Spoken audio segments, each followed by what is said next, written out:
Hi everyone, welcome to vanshi cafeteria. நம்மளோட சேனல்ல இன்னைக்கு chicken keema stuff samosa பார்க்க போறோம். இந்த ரெசிபி ஒரு சூப்பரான ஈவினிங் ஸ்நாக் ரெசிபி தான். அதுக்கு நான் தேவையான பொருள் என்னென்ன எடுத்து வச்சிருக்கேன் அப்படினா 2 கப் மைதா மாவு, 1 டீஸ்பூன் அளவு ajwain ஓமம் அந்தது, அடுத்து 1/2 டீஸ்பூன் உப்பு, கொஞ்சமா எண்ணெய் சேர்த்து ஃபர்ஸ்ட் இந்த நாளையும் நல்லா mix பண்ணிரலாம். அடுத்து கொஞ்சம் கொஞ்சமா தண்ணி சேர்த்து நம்ம சப்பாத்தி மாவுக்கு எப்படி பிசைவோமோ அதே மாதிரி தான் பிசைய போறோம்.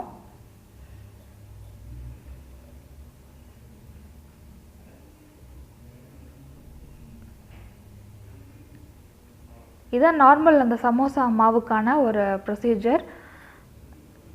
as usual நம்ம சப்பாத்தி பூரிக்கு எப்படி மாவு பிசைவோமோ அதே மாதிரி பிசைஞ்சிட்டு ஒரு 5 to 8 minutes வரைக்கும் நல்லா பிரஷர் கொடுத்து கொஞ்ச நேரம் பிசைஞ்சிட்டே இருந்துட்டு அடுத்து அதை க்ளோஸ் பண்ணிருங்க.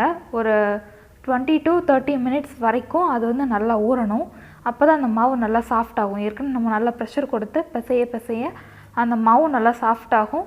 நம்ம கொஞ்ச நேரம் அதை க்ளோஸ் பண்ணி ஒரு 1/2 an hour வரைக்கும் வச்சிருந்தோம் அப்படினா திருப்பி நம்ம சப்பாத்தி சமோசா அந்த மாதிரி எந்த ரெசிபி பண்றதா இருந்தாலும் அதோட சாஃப்ட்னஸ் நமக்கு சூப்பரா கிடைக்கும். அதுக்காக இப்போ மாவு நல்லா பிசைஞ்சாச்சு. மேலே ஆயிலும் அப்ளை பண்ணியாச்சு. ஆயில் எதுக்கு அப்ளை பண்ணனும் உங்களுக்கு நான் சொல்லியிருக்கேன், ட்ரை ஆகாமல் இருக்கிறதுக்காக. அடுத்து இப்போ ஒரு கிண்ணத்தில் 1 ஸ்பூன் அளவு மைதா மாவை கொஞ்சமாக தண்ணி சேர்த்து கரைச்சி எடுத்திருக்கேன். ஏன்னா அது சமோசா ஓட்டுறதுக்கு பேஸ்ட் மாதிரி நம்ம யூஸ் பண்ணிக்கலாம். இப்போ சின்ன சின்ன உருண்டைகளாக நம்ம மாவை எடுத்து வச்சுக்கலாம். இப்போ மொத்தம் 6 உருண்டை வந்திருக்கு. இதில் 12 சமோசா வரைக்கும் செய்யலாம். இப்போ ஃபஸ்ட்டு ஒரு மாவு எடுத்து கீழே கொஞ்சமாக மாவு தூவி அதை சப்பாத்தி மாதிரி தேய்ங்க, மெல்லிசா தேய்ங்க.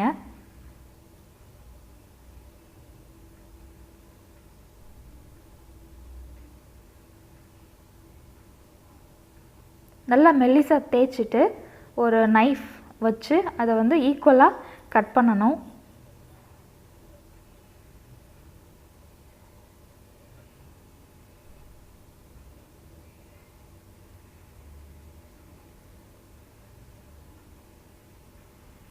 இப்போ ஈக்குவலாக கட் பண்ணிடுங்க. ஒரு மாவில் 2 சமோசா பண்ணலாம்.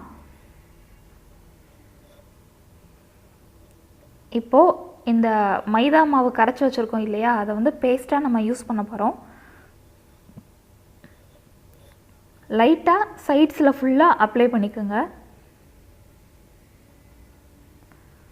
அப்ளை பண்ணிவிட்டு ஆப்போசிட் சைட்ஸை மட்டும் ஜாயின் பண்ணுங்கள். ஃபஸ்ட்டு ஜாயின் பண்ணிட்டோம் அப்படின்னா ஒரு கோன் ஷேப் நமக்கு கிடச்சிரும். சென்டரில் நம்ம ஸ்டஃபிங் வச்சு ஃபுல்லாக க்ளோஸ் பண்ணிட்டோம் அப்படின்னா ஒரு ட்ரையாங்கிள் ஷேப்பில் நமக்கு சமோசா கிடச்சிரும். இந்த ரெசிபியும் நான் சிக்கன் கீமா பண்ண அன்றைக்கி தான் எடுத்தேன். அன்றைக்கி ஈவினிங் பண்ணோம் சமோசா. உள்ள ஸ்டஃபிங் வச்சுட்டு நல்லா ஒட்டிருங்க. ஏன்னா ஆயிலில் போட்டு பொரிக்கிறப்ப சரியாக ஒட்டலை அப்படின்னா உள்ளே இருக்கிற ஸ்டஃபிங்லாம் வெளியே வந்துடும். அதனால் நல்லா ஒட்டிட்டீங்க அப்படின்னா ஃப்ரை பண்ணுறப்போ உங்களுக்கு வெளியே வராது, எந்த பயமும் கிடையாது. நல்லா ஒட்டணும், அது ஒன்று தான் முக்கியம். பாருங்கள், ட்ரையாங்கிள் ஷேப்பில் நம்மளோட சமோசா ரெடி ஆயிடுச்சு. இதே மாதிரி தான் எல்லா மாவும் பண்ணணும். அந்த சமோசா பண்ணுறதுக்கு இதுதான் ஃபஸ்ட் மெத்தட், பேசிக் மெத்தட். இப்போ இன்னொன்று செஞ்சு காட்டுறேன் பாருங்கள். அதே மாதிரி தான் எல்லா சைட்ஸும் அந்த மைதா மாவு பேஸ்ட் அப்ளை பண்ணிவிட்டு ஆப்போசிட் சைட்ஸை ஜாயின் பண்ணணும்.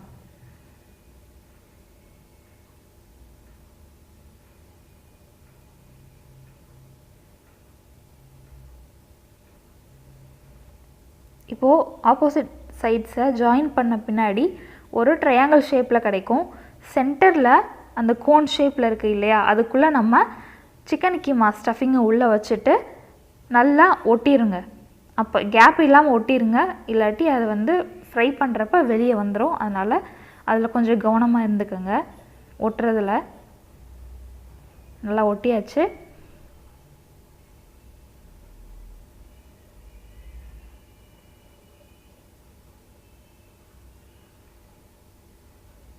நம்மளோட சமோசா ரெடி ஆயிடுச்சு. இதே மாதிரி ஒவ்வொன்றையும் நம்ம ரெடி பண்ணி வச்சுட்டு ஆயிலில் ஃப்ரை பண்ணி எடுக்க போகிறோம்.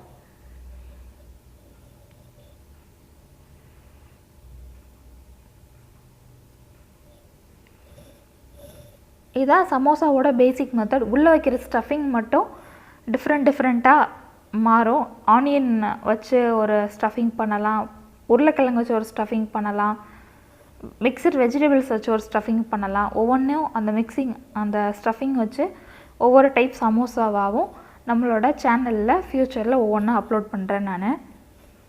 ஃபஸ்ட்டு நம்ம சிக்கன் கீமா சமோசா தான் நம்மளோட சேனலில் அப்லோட் பண்ணியிருக்கோம்.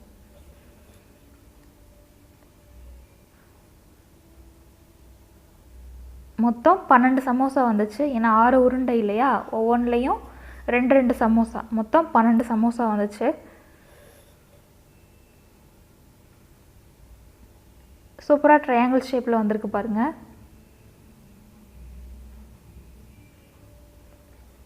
இதே மாதிரி எல்லாத்தையும் பண்ணிவிட்டு ஆயிலில் டீப் ஃப்ரை பண்ணணும். உங்களுக்கு கிளியராக நான் ஒரு தடவை மட்டும் காமிச்சிட்டு விட்டுடலாம். ஆனால் நான் உங்களுக்கு கிளியராக நல்லா இன்னொரு அண்டர்ஸ்டாண்ட் ஆகணுங்கிறதுக்காக தான் ஒரு 4 சமோசா அளவுக்கு நான் எப்படி செஞ்சேங்கிறத வீடியோவை எடுத்திருக்கேன்.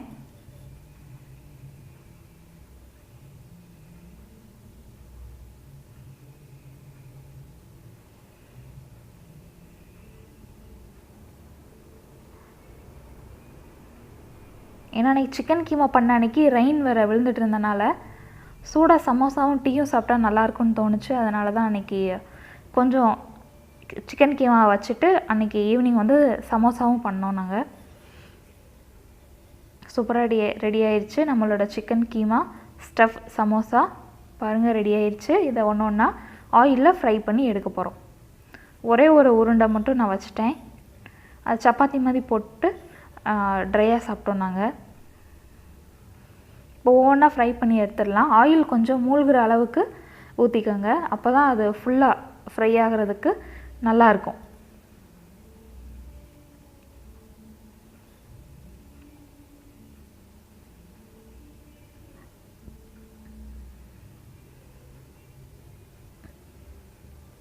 நம்ம அதை நல்லா ஒட்டினால உள்ளே இருக்கிற ஸ்டஃபிங்ஸ் வெளியே வரல.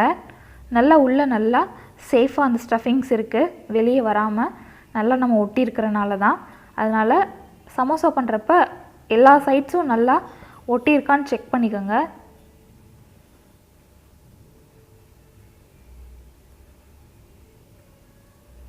ரொம்ப கறியிட்டாலும் நல்லா இருக்காது சமோசா. அதனால் கொஞ்சம் பக்கத்தில் இருந்துகிட்டேவும் ஸ்லோ ஃப்ளேமில் வச்சு சமோசா ஃப்ரை பண்ணி எடுத்துருங்க.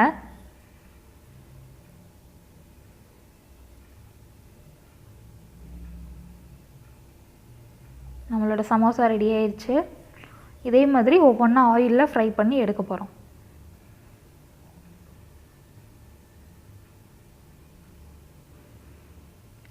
இந்த வீடியோ பிடிச்சிருந்துச்சி அப்படின்னா இந்த சேனலை மறக்காமல் சப்ஸ்கிரைப் பண்ணுங்கள். நோட்டிஃபிகேஷன் பெல் சிம்பிளையும் கிளிக் பண்ணிடுங்க. அப்போ தான் நம்மளோட சேனலோட வீடியோஸ் அப்டேட் உங்களுக்கு நோட்டிஃபிகேஷனில் கரெக்டாக வந்துடும். நம்மளோட சமோசா ரெடி ஆயிடுச்சு. இதே மாதிரி எல்லாத்தையும் நம்ம ஃப்ரை பண்ணி எடுத்துடலாம் சூப்பராக.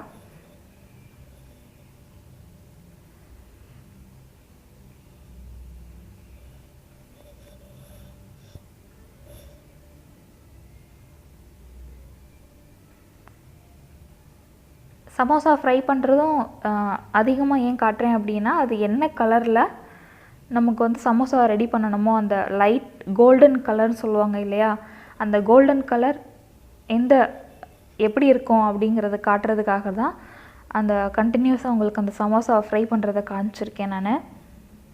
2 சைடுமே ஈவன் கலரில் இருக்கணும். ஒரு சைடு ரொம்ப ப்ரௌனாகவும் ஒரு சைடு ரொம்ப லைட் எல்லோவாகவும் இல்லாமல் 2 சைடு ஈக்குவலாக இருக்கிற மாதிரி நம்ம சமோசா ஃப்ரை பண்ணி எடுக்கணும். நம்மளோட சூடான chicken keema stuff samosa and tea ready ஆயிடுச்சு. ப்ளஸ் இன்னொரு சந்தோஷமான ஒரு விஷயம் என்ன அப்படின்னா, இது நம்மளோட சேனலோட 50வது video. Thanks for all your support. உங்களோட சப்போர்ட் எப்போவும் எங்கள் சேனலுக்கு கொடுங்க. தேங்க்ஸ் ஃபார் வாட்சிங்.